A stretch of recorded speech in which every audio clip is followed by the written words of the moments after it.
오늘 우리에게 주신 하나님의 말씀은 구약성경 느헤미야 1장 11절 말씀입니다. 주여 구하오니 귀를 기울이사 종의 기도와 주의 이름을 경외하기를 기뻐하는 종들의 기도를 들으시고 오늘 종이 형통하여 이 사람들 앞에서 은혜를 입게 하옵소서 하였나니 그때 내가 왕의 술 간원이 되었느니라. 아멘. 느헤미야는 오늘날로 이야기하면 이민 3세대입니다. 남유다가 바벨론에 의해 멸망할 때 그의 할아버지가 바벨론의 포로로 끌려오고 그의 아버지가 바벨론에서 낳은 아들이 바로 느헤미야입니다. 이처럼 느헤미야 가족은 스스로 원해서 바벨론으로 이주한 것이 아니라 나라가 멸망하여 포로로 끌려간 것이기 때문에 그 처지는 우리가 상상할 수 없을 정도로 힘들고 고통스러웠을 것입니다. 그런데 놀랍게도 그런 느헤미야가 바사 아닥사스다 왕의 술 맡은 관원이 되었습니다.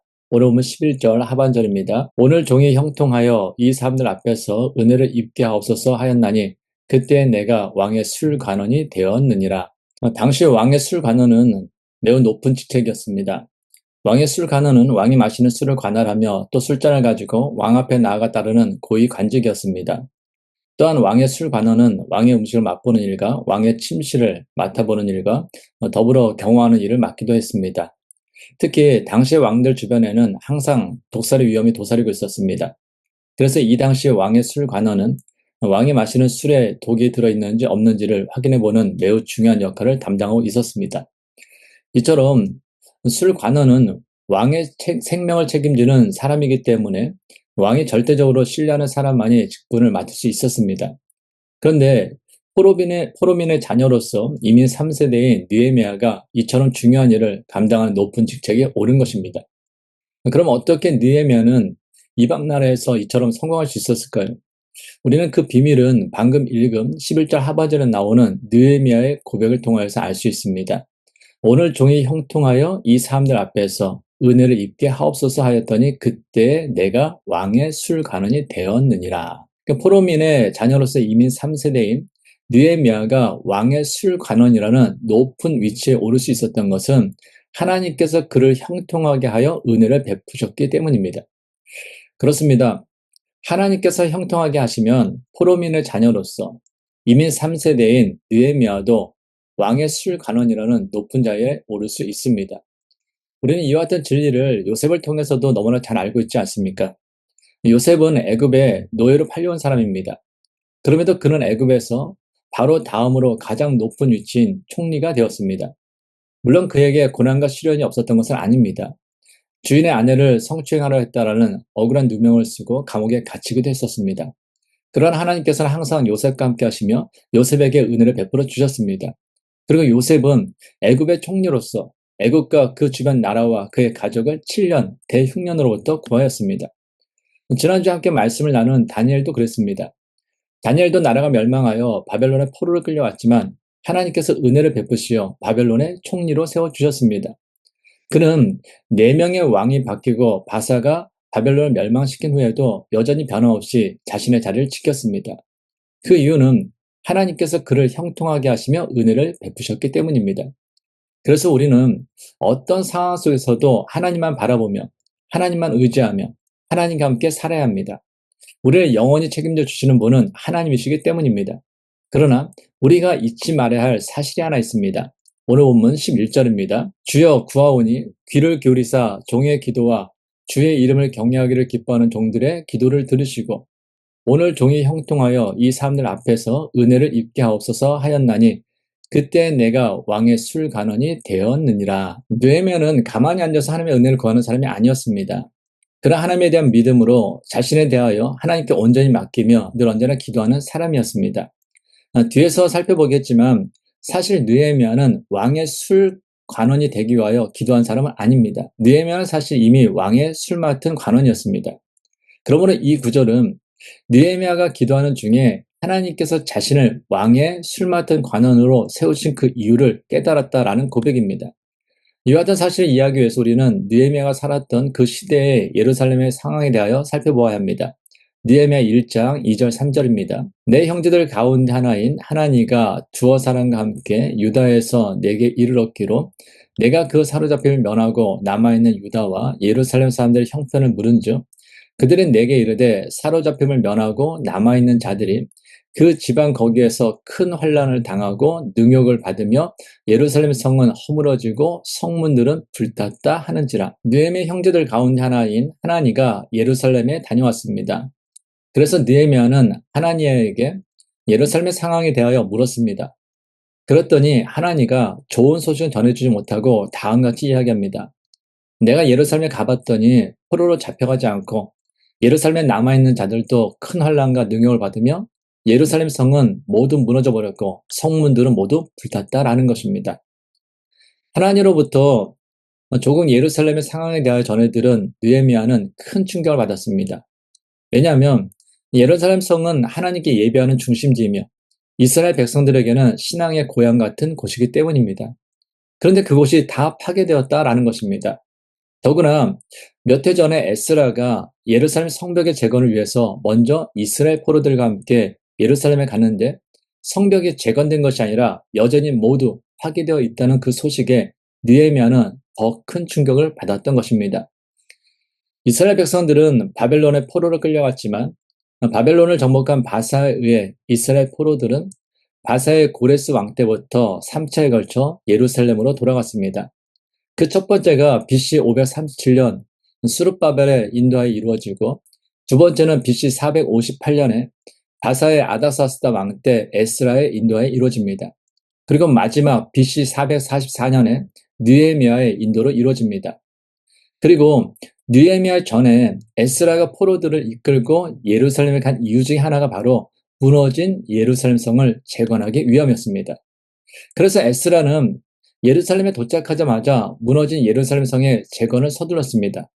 그런데 르훔과 심세라는 사람이 아닥사스다 왕에게 에스라가 이끄는 무리에서 반란의 위험이 있다라는 그 내용의 거짓 상소를 올림으로 공사가 중단되었습니다. 더구나 르훔과 심세는 공사만 중단시킨 것이 아니라 예루살렘 성 안에 있던 물건들까지 모두 파괴해버렸습니다. 결국 성벽 재건의 사명이 주변의 방해로 좌절된 것입니다. 이처럼 공동체의 역사를 보면 무너진 공동체를 다시 일으켜 세우려는 사람들이 있는 반면에 자신의 욕망에 이끌려 계속해서 공동체를 무너뜨리는 사람들도 있습니다. 공동체를 세우는 사람과 무너뜨리는 사람이 있을 수밖에 없는 것이 현실이라면 중요한 것은 내가 어떤 사람으로 쓰임 받느냐, 내가 어떤 사람으로서 역할을 감당하느냐라는 것입니다. 여러분은 가정이라는 공동체를 세우는 사람입니까? 아니면 무너뜨리는 사람입니까? 여러분은 교회라는 공동체를 세우는 사람입니까? 무너뜨리는 사람입니까? 여러분은 사회, 국가라는 공동체를 세우는 사람입니까? 무너뜨리는 사람입니까? 우리는 어떤 경우에도 공동체를 무너뜨리는 사람, 공동체를 무너뜨리는데 역할하는 사람이 되어서는 안 됩니다. 무너뜨리는 것은 사단의 역사이며 세우는 것은 하나님의 역사이기 때문입니다. 느헤미야 1장 4절입니다. 내가 이 말을 듣고 앉아서 울고 수일 동안 슬퍼하며 하늘의 하나님 앞에 금식하며 기도하여. 예루살렘 성이 여전히 무너져 있다라는 소식을 들은 느헤미야는 앉아서 울고 수일 동안 슬퍼했습니다. 이유가 무엇입니까? 그에게는 조국에 대한 사랑, 하나님의 성전에 대한 사랑, 하나님에 대한 사랑이 깊이 자리 잡고 있었기 때문입니다. 그러나 그는 슬퍼하고 괴로워하기만 한 것이 아니라 수일 동안 하나님 앞에 금식하며 기도하였습니다. 진심으로 자신이 속한 공동체를 사랑하는 사람은 자신이 속한 공동체의 어려움에 대하여 알았을 때 하나님께 눈물로 기도합니다. 필요하다면 먹을 것을 먹지 않으면서까지 금식하며 기도합니다. 금식하며 자신의 생명을 걸고 기도할 정도로 자신이 속한 공동체를 사랑하기 때문입니다. 현재 한국의 상황은 매우 좋지 않습니다. 외교, 경제, 정치 등 전반적인 모든 상황에 있어서 현재 한국이 처한 상황은 좋지 않습니다. 그럼에도 한국의 내일, 한국의 미래가 밝은 것은 한국이라는 공동체가 어려워지자 시민들이 함께 모여 한 마음으로 어려움 가운데 있는 한국이라는 공동체를 다시 일으켜 세우려고 최선을 다하고 있기 때문입니다. 역사적으로 한국은 국제적으로 국내적으로 많은 어려움을 겪었습니다. 그럼에도 한국은 전 세계 사람들이 놀라워할 정도로 세계에서 가장 짧은 시간에 선진국 대열에 합류하는 초유의 국가가 되었습니다. 그 이유가 무엇입니까? 어려움에 처한 한국이라는 그 공동체를 다시 재건하기 위하여 느헤미야와 같이 함께 모여 한 마음을 응원하고 기도하는 시민들이 있었기 때문입니다. 이것은 한국 기독교의 선교를 통해서도 잘 나타납니다. 한국은 짧은 기독교 역사에도 불구하고 지난 2023년 말 기준으로 보면 174개국을 대상으로 한국 국적 21,917명의 장기 선교사와 451명의 단기 선교사, 그리고 한국 선교단체가 파송한 타국적 선교사 950명이 활동하고 있습니다. 이것은 전 세계에서 미국에 이어 두 번째로 많은 선교사를 한국이 파송하고 있는 것입니다. 어려움에 처한 공동체를 구하고 무너져가는 공동체를 다시 일으켜 세우는 것은 공동체를 사랑하는 마음으로 하나님께 기도하는 것입니다. 공동체를 위하여 진심으로 기도하는 사람들이 많아질 때 그 공동체는 아름답고 건강하게 또한 튼튼하게 세워질 수 있습니다. 그러므로 가정이 아름답게 세워지기를 원한다면 가정을 위하여 기도하는 사람들이 많아져야 합니다. 교회가 아름답게 세워지길 원한다면 교회를 위하여 기도하는 사람들이 많아져야 합니다. 나라와 민족이 아름답게 세워지길 원한다면 나라와 민족을 위하여 기도하는 사람들이 많아져야 합니다. 그리고 그것은 바로 우리 한 사람 한 사람으로부터 시작되어야 합니다. 그런데 기도 응답에는 인내와 시간이 필요합니다. 느헤미야 1장 1절입니다. 하갈의 아들 느헤미야의 말이라. 아닥사스다 왕 제20년 기슬르월에 내가 수상궁에 있는데, 여기서 기슬르월은 11월에서 12월 정도를 의미합니다. 그러니까 느헤미야가 예루살렘의 소식을 들은 때가 11월에서 12월에 해당하는 것입니다. 그러다가 기도 응답이 왔습니다. 느헤미야 2장 1절 상반절입니다. 아닥사스다 왕 제20년 니산월에, 여기서 니산월은 3월에서 4월을 의미합니다. 즉 느헤미야는 11월쯤에 소식을 듣고 하나님 앞에 기도하기 시작하여 4개월이 지난 후 응답을 받은 것입니다. 기도 응답의 시기는 내가 정하는 것이 아니라 하나님께서 정하는 것입니다. 그러므로 기도는 응답이 될 때까지 해야 합니다. 그러므로 기도하는 사람은 하나님의 때를 기다리며 포기하지 말고 하나님께서 기도에 응답하시는 그 시간을 인내하며 기다려야 합니다. 기도하는 사람들이 조심해야 할 것이 지치고 포기하는 것입니다. 왜 지치고 포기합니까? 내가 정한 때에 기도 응답이 이루어지지 않기 때문입니다. 그래서 열심히 기도하다가 지치고 포기합니다. 그러나 기도하는 사람들이 기억해야 할 것은 기도란 내 기도 제목을 하나님께 맡기는 것이라는 사실입니다. 그래서 하나님께서는 기도하는 사람이 내 기도에 응답하실 하나님을 전적으로 믿고 의지하기를 원하십니다. 그러므로 기도하는 사람은 모든 것을 하나님께 맡기고 하나님의 때를 기다리며 인내하며 쉬지 말고 기도해야 합니다. 그러면 하나님께서는 가장 정확한 때 기도에 응답하십니다. 오늘 본문 11절입니다. 주여 구하오니 귀를 기울이사 종의 기도와 주의 이름을 경외하기를 기뻐하는 종들의 기도를 들으시고 오늘 종이 형통하여 이 사람들 앞에서 은혜를 입게 하옵소서 하였더니 그때 내가 왕의 술관원이 되었느니라. 아멘. 앞에서 말씀드린 것처럼 이 구절은 느헤미야가 무너진 예루살렘 성벽을 재건하기 위한 기도를 했기 때문에 느헤미야가 바사의 아닥사스다 왕의 술관원 되었다라는 것이 아닙니다. 이미 느헤미야는 바사 아닥사스다 왕의 술관원이었습니다. 그런데 느헤미야는 예루살렘 성이 여전히 무너져 있다라는 그 소식을 듣고 하나님 앞에 앉아 울며 수일 동안 슬퍼하며 금식하며 기도하는 그 가운데 하나님께서 자신을 아닥사스다 왕의 술관원으로 세워주신 그 이유를 깨달은 것입니다. 다시 말해서 느헤미야는 여전히 무너져 있는 그 예루살렘 성의 소식을 듣고 슬퍼하며 금식하며 기도하는 가운데 무너진 그 예루살렘 성을 다시 세우는 그 사명을 감당하도록 하나님께서 자신을 아닥사스다 왕의 술관원으로 세워주셨다라는 사실을 깨달은 것입니다. 그리고 자신의 사명을 깨달은 느헤미야는 무너진 예루살렘 성벽을 재건하기 위하여 왕에게 나아갑니다. 느헤미야 2장 5절입니다. 왕에게 아뢰되 왕이 만일 좋게 여기시고 종이 왕의 목전에서 은혜를 얻었사오면 나를 유다 땅 나의 조상들의 묘실에 있는 성읍에 보내어 그 성을 건축하게 하옵소서 하였는데, 느헤미야는 아닥사스다 왕에게 자신은 예루살렘 성읍으로 보내어 무너진 예루살렘 성벽을 건축하게 하옵소서라고 요청하였습니다. 느헤미야 2장 6절입니다. 그때 왕후도 왕 곁에 앉아 있었더라. 왕이 내게 이르시되 네가 몇 날에 다녀올 길이며 어느 때에 돌아오겠느냐 하고 왕이 나를 보내기를 좋게 여기시기로 내가 기한을 정하고, 왕은 느헤미야에게 내가 몇 날에 다녀올 길이며 어느 때에 돌아오겠느냐라고 물었습니다. 이것은 왕이 이미 느헤미야를 예루살렘에 보내기로 결정했다라는 의미입니다. 그리고 느헤미야는 즉시 언제 떠나서 언제 돌아오겠다라는 기한을 정하고 말하였습니다. 느헤미야 2장 7절입니다. 내가 또 왕에게 아뢰되 왕이 만일 좋게 여기시거든 강 서쪽 총독들에게 내리시는 조서를 내게 주사 그들이 나를 용납하여 유다에 들어가기까지 통과하게 하시고, 또한 느헤미야는 왕에게 조서를 써달라고 하였습니다. 당시 아닥사스다 왕은 바사 즉 페르시아 제국을 20여 개의 주로 나누어 왕족들을 각 주의 분봉으로 삼아 다스리도록 했습니다. 따라서 여기에 총독들은 주에서 분할된 작은 행정구역의 지방 장관들을 가리킵니다. 당시 이 지역의 총독들에게 있어 무너진 예루살렘 성벽을 재건하기 위해 오는 느헤미야는 달갑지 않은 사람이었습니다. 그러므로 그들이 자신을 적대시할 염려가 있었기 때문에 느헤미야는 그들로부터 자신을 안전하게 지키기 위하여 왕에게 조서를 써달라고 요청하였던 것입니다. 느헤미야 2장 8절입니다. 또 왕의 살림감독 아삽에게 조서를 내리사 그가 성전에 속한 영문의 문과 성곽과 내가 들어갈 집을 위하여 들보로 쓸 제목을 내게 주게 하옵소서 하며 내 하나님의 선한 손이 나를 도우심으로 왕이 허락하고, 또한 느헤미야는 왕의 살림감독 아삽으로 하여금 건축자재 구입을 위한 조서도 발급해 줄 것을 요청하였습니다. 그리고 느헤미야의 요구를 들은 아닥사스다 왕은 그의 요구를 너무나 쉽게 허락하였습니다. 그리고 이 모든 일에 대하여 느헤미야는 하나님의 선한 손이 나를 도우셨다라고 고백하였습니다. 내가 기도했기 때문에 된 것이 아니라는 것입니다. 내가 아닥사스다 왕에게 신임을 얻었기 때문에 된 것이 아니라는 것입니다. 아닥사스다 왕이 너그러워서 된 것도 아니라는 것입니다. 이 모든 것은 오직 하나님의 은혜라는 믿음의 고백입니다. 그리고 마침내 하나님께서는 느헤미야를 통하여 무너진 예루살렘 성벽을 재건하셨습니다.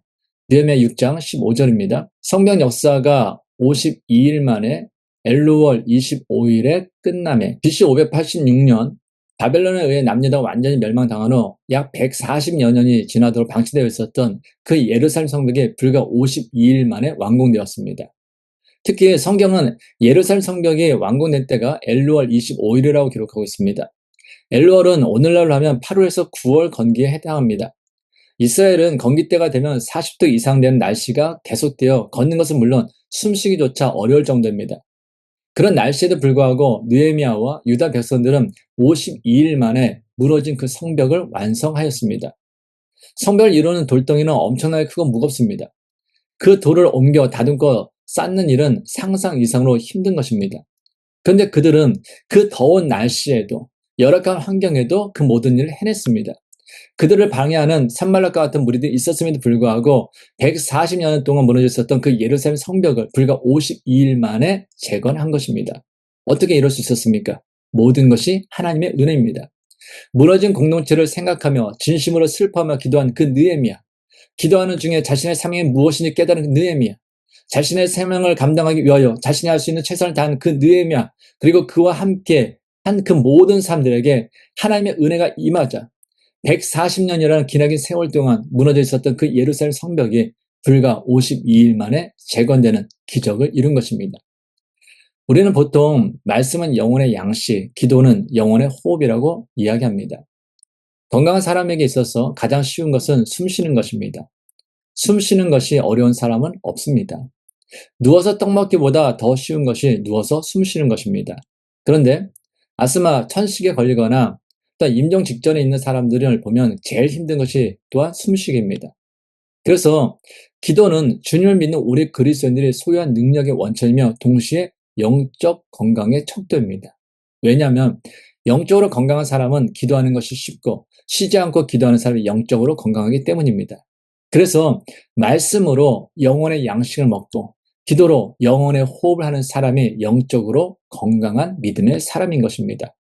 그리고 기도는 우리와 하나님 사이를 연결하여 우리로 하여금 하늘과 땅의 모든 건설을 가지신 그 하나님의 능력을 사용하게 하는 링크 역할을 합니다. 기차가 달릴 때 보면 맨 앞에 기관차가 있어 그것이 객차를 달고 달립니다. 이때 기관차와 객차를 연결시켜주는 것이 바로 링크입니다. 이와 같이 기도는 우리를 하나님과 연결시켜주는 링크와 같은 역할을 합니다. 그래서 우리로 하여금 하나님의 놀라운 능력을 경험하게 합니다. 그래서 예수님께서는 다음과 같이 말씀하셨습니다. 요한복음 14장 12절부터 14절입니다. 내가 진실로 진실로 너에게 이르노니 나를 믿는 자는 내가 하는 일을 그도 할 것이요 또한 그보다 큰 일도 하리니 이는 내가 아버지께로 감이라. 너희가 내 이름으로 무엇을 구하든지 내가 행하리니 이는 아버지로 하여금 아들로 말미암아 영광을 받으시게 하려 함이라. 내 이름으로 무엇이든지 내게 구하면 내가 행하리라. 아멘. 예수님께서는 나를 믿는 자는 내가 하는 일을 그도 할 것이요 또한 그보다 큰 일도 할 것이라고 말씀하셨습니다. 우리가 어떻게 예수님께서 하신 일을 하면 우리가 어떻게 예수님께서 행하신 그 일보다 더 큰 일을 행할 수 있습니까? 그 이유는 다음에 두 가지입니다. 첫째, 지금 예수님께서 우리를 위하여 중보기도 하고 계시기 때문입니다. 우리의 능력이 뛰어나기 때문이 아니라 예수님께서 우리를 위하여 항상 쉬지 않고 중보기도 하고 계시기 때문에 우리가 예수님께서 행하신 일을 하며 심지어 예수님께서 행하신 일보다 더 큰 일을 행할 수 있는 것입니다. 둘째, 우리가 주님의 이름으로 기도할 수 있기 때문입니다. 예수님께서는 너희가 내 이름으로 무엇을 구하든지 내가 행할 것이다 라고 약속하셨습니다. 이것을 바꿔 말하면 우리들이 예수님의 이름으로 기도했음에도 불구하고 응답이 없을 때 예수님 왜 시행하지 않습니까? 이렇게 항의할 수 있음을 말씀하시는 것입니다. 왜냐하면 너희가 내 이름으로 무엇을 구하든지 내가 행할 것이라는 이 말씀은 예수님께서 우리에게 기도 응답으로 주신 약속의 말씀이기 때문입니다. 물론 기도하였음에도 불구하고 응답받지 못하는 이유 중에는 기도 응답에 대한 의심과 자신의 욕심을 이루기 위한 목적으로 기도하기 때문입니다. 그러나 의심하지 않고 자신의 욕심을 이루기 위한 목적이 아니라면 주님께서는 주님의 이름으로 기도하는 모든 사람들의 기도를 응답해 주십니다.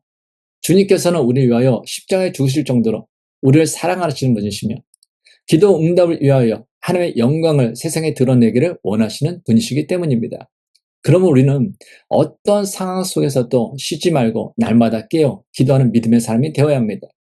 특히 우리가 속한 가정, 교회, 사회와 국가 등의 그 공동체가 아름답고 건강하고 또 튼튼하게 세워지도록 기도해야 합니다. 그리고 기도로 끝나는 것이 아니라 무너진 공동체를 아름답고 건강하고 튼튼하게 세우도록 하나님께서 현재 나에게 주신 직분과 달란트, 지혜와 지식, 물질을 통하여 무너진 그 공동체를 재건하는 사명을 감당해야 합니다. 그때 우리는 하나님의 은혜 가운데 우리가 속한 공동체를 아름답고 건강하게 또한 튼튼하게 세워갈 것입니다. 하나님 아버지, 오늘 우리들이 속한 공동체는 언제 무너질지 모르는 모래 위에 세워진 불안한 공동체가 많습니다. 가정이 무너지고 학교가 무너지고 교회가 무너지고 사회가 무너지고 국가가 무너지고 있는 것이 현실입니다. 그러나 하나님께서 우리를 통하여 무너진 공동체를 다시 일으켜 세우기를 원하신 줄 믿습니다. 그러므로 불평과 불만, 원망을 늘어놓으며 다른 사람을 탓하는 것이 아니라 무너진 공동체를 위하여 진심으로 슬퍼하며 기도하게 하옵소서. 오늘 나에게 주어진 직분과 달란트, 지혜와 지식, 물질은 나 자신만을 위하여 주어진 것이 아니라 무너진 공동체를 아름답고 건강하고 튼튼하게 세우도록 하나님께서 주신 은혜임을 기억하여 무너진 공동체를 세우는데 우리가 할 수 있는 최선을 다하게 하옵소서. 이제는 우리 주 예수 그리스도의 은혜와 하나님의 크신 사랑과 성령님의 교통하심이 무너진 공동체를 위하여 진심으로 슬퍼하며 기도하며 오늘 나에게 주어진 하나님의 은혜를 무너진 공동체를 아름답고 건강하고 튼튼하게 세우기 위하여 믿음의 사람으로서 최선을 다하며 살아가기 원하는 모든 하나님의 사람들 위해 이제부터 영원까지 함께 하시기를 간절히 축원하옵나이다. 아멘.